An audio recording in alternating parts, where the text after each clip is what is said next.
A while ago, I did a video centered on overcoming the barriers that teachers perceive to outdoor learning. And these were things that teachers themselves say stop them from bringing children outside for learning. Now, many of these things were feedback that I received after doing workshops or going to conferences.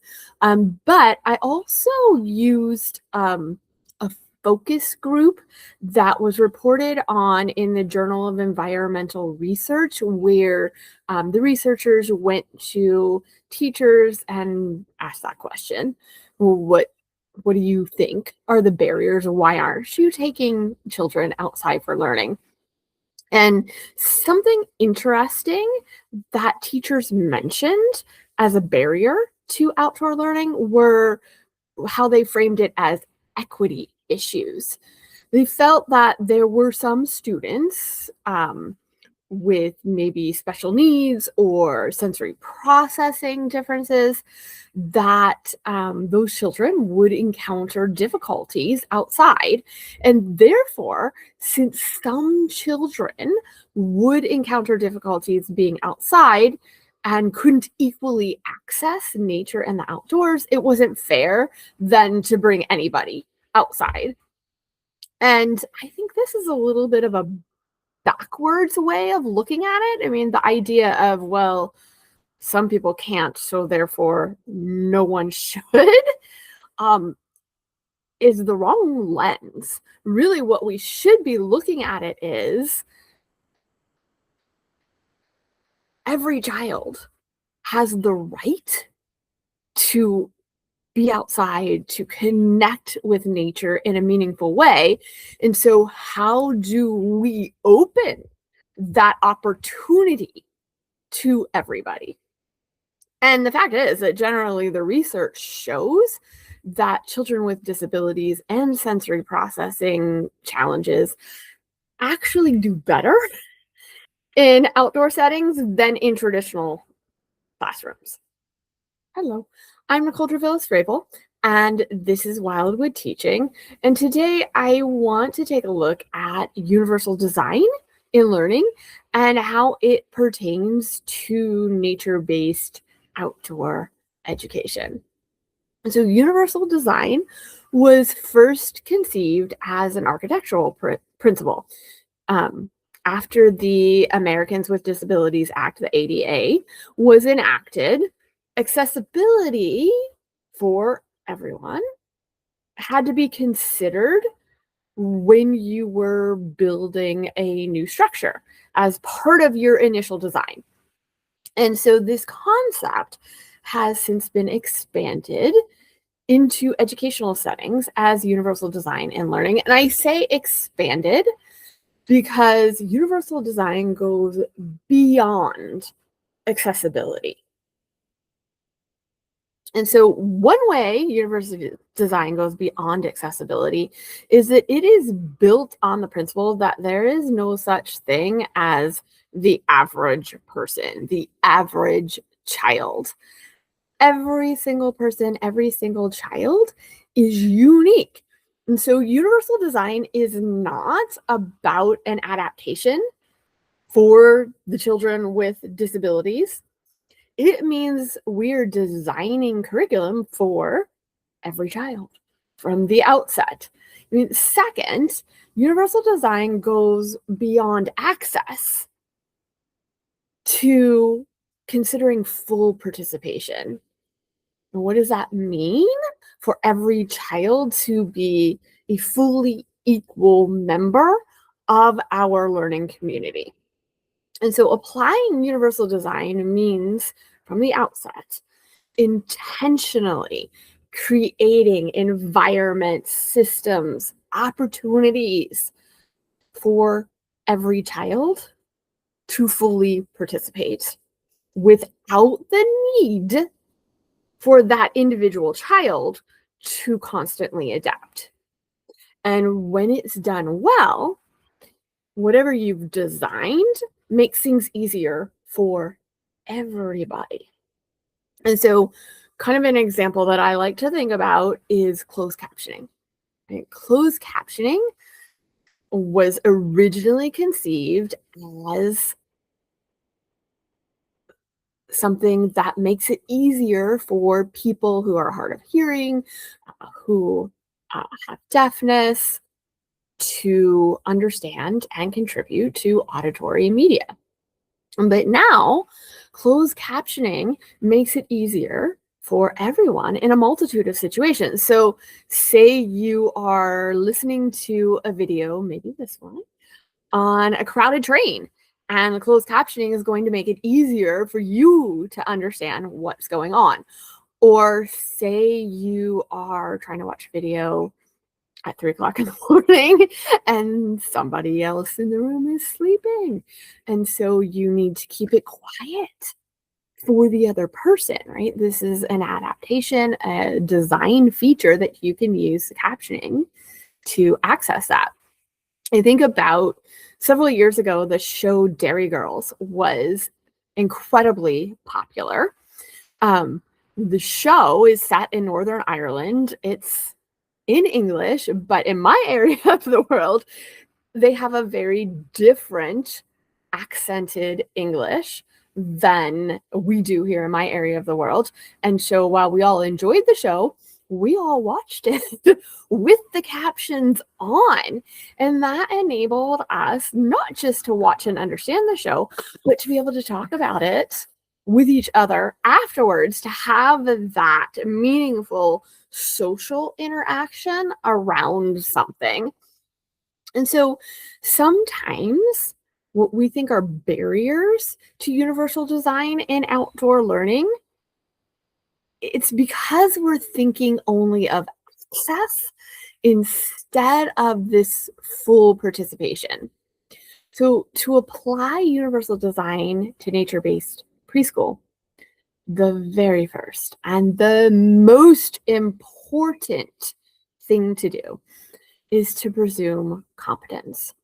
We need to enter into that design with the notion that all children are curious, all children thrive in a constructivist, child-centered, social community of learners, and that all children are capable of learning and growth.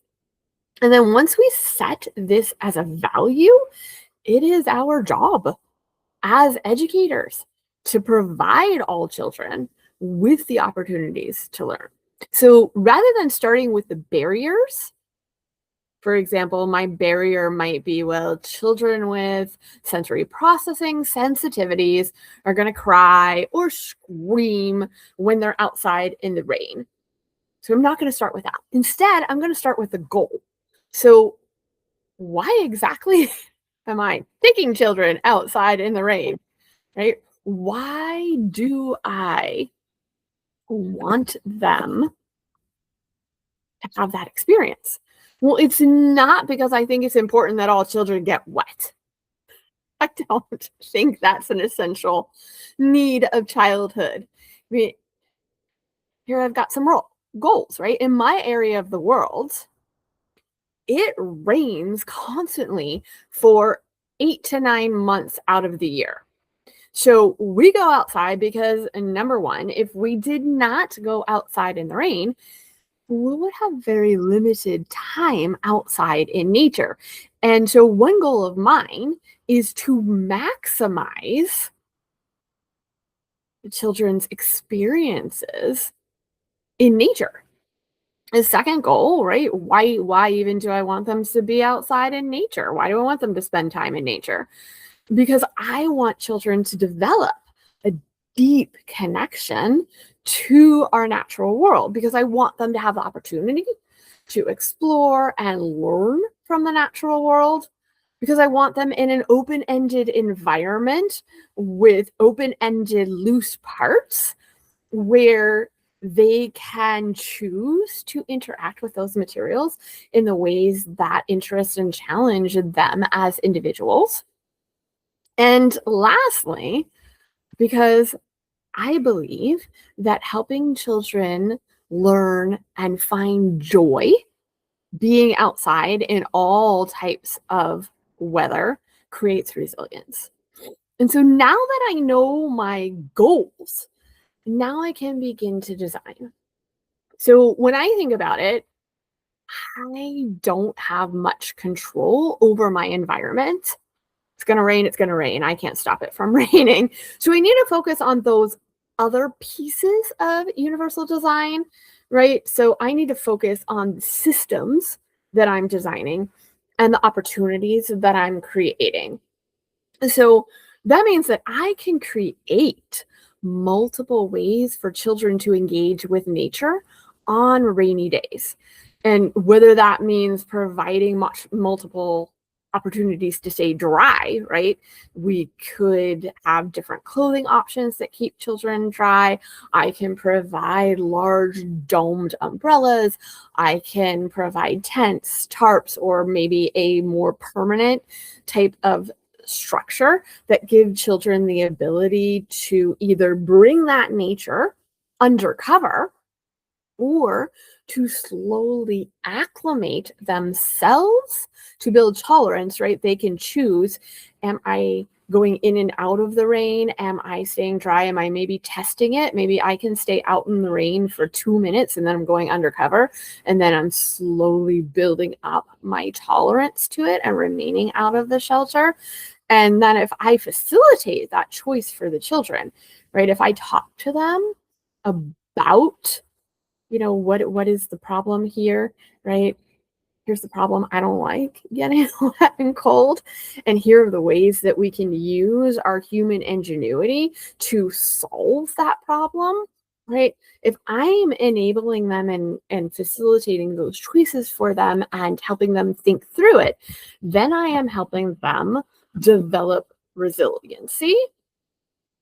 And then I'm also meeting my other goals of connecting children with nature because I've built the system that allows them to do it. And I've made it universal in that I'm not sitting there saying, well, you know what, Nicole stays in the tent while all of the other children are in the rain because Nicole can't get wet. She can't handle it. No, I'm setting all children on an equal footing with their peers because I'm allowing the environment, the systems, the opportunities that we provide need to take these differences into consideration as soon as before we present anything to children.